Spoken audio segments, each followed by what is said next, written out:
So how do you raise capital on demand? If you want to do commercial and multifamily real estate deals or real estate development, or you want to flip houses, how can you raise capital at will on demand as much as you want, unlimited, and just have the keys to the vault? So number one, you got to know what you're doing. There is no way to shortcut that. So you have to get the knowledge. You don't need the experience necessarily, and I'll tell you about that in a second, but you need the knowledge. So you got to educate yourself on the market, the business, the space, what investors are looking for, and how the world of private capital and equity capital works. So you really need to know that and understand that and educate yourself about those topics. Now, you don't need experience, because you can always partner with somebody or raise capital for an experienced operator, and you focus on investor relations and capital raising, and then you can partner with somebody who is the operational or has the operational expertise. Or if you're flipping houses, building spec houses, or developing land, then you hire the professionals, the general contractors, architects, engineers that have the experience and the skill set. You just need to know the market, what the values are, how the profit is made, and how the financing works, and how the equity works in that regard in terms of raising the capital and paying investor returns, things like that.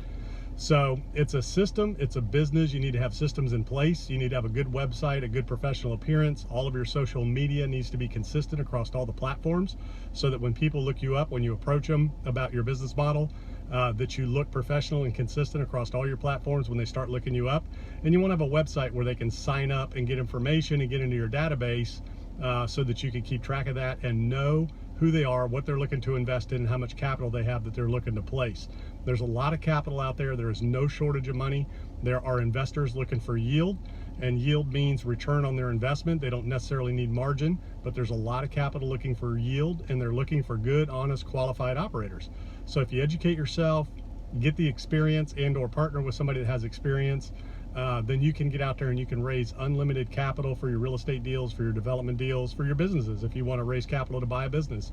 And you don't need capital to do these things either. You can get involved in real estate investing and development and buying businesses without having to even raise any capital through creative financing strategies. They work for businesses, they work for real estate development deals, as well as commercial, multifamily real estate, and residential. So there's a lot of strategies out there. It's all about education. There's no way to shortcut that. You have to educate yourself. You have to learn the business, learn the trade, learn the craft, learn the language of the business, the metrics, the KPIs, and the markets. So get out there, get your education going. There's lots of ways you can learn, lots of websites. You can talk to brokers, other investors, other developers, and other people that are doing these types of deals, and learn from them. And never stop learning. You want to educate yourself. You want to be a lifelong learner, lifelong seeker of wisdom.